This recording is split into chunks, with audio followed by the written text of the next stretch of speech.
খুলনায়ও শুরু হয়ে গেল তারেক বসন্ত। আজ ঢাকা থেকে খুলনায় হেলিকপ্টার থেকে নেমেই তারেক বসন্ত শুরু হয়ে গেছে খুলনায়। আজ ঢাকা থেকে হেলিকপ্টারে জনাব তারেক রহমান খুলনায় গেছেন, আর খুলনায় দিয়েই তারেক বসন্ত শুরু হয়ে গেছে।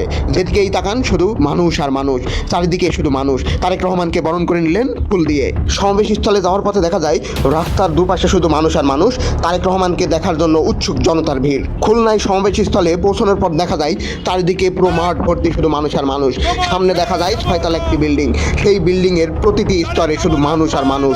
অন্যদিকে দেখা যায় বেলকনি থেকে শুরু করে বড় বড় বিল্ডিং এর বাইরেও ছাদে এবং ছাদের যে এক্সট্রা অংশ থাকে ওই অংশেও মানুষ তারেক রহমানকে দেখার জন্য উৎসুক হয়ে দাঁড়িয়ে আছে। এবং অনেককে দেখা যায় বিএনপির ফ্ল্যাগ হাতে করে, ধানের শীষের ফ্ল্যাগ হাতে করে সমাবেশ স্থলে এসেছে। তারেক রহমান যেখানেই যাচ্ছে সেখানেই শুধু জনসমুদ্রে পরিণত হচ্ছে। জাতি, ধর্ম, বর্ণ সব গোত্রের মানুষেরই প্রিয় এখন তারেক রহমান।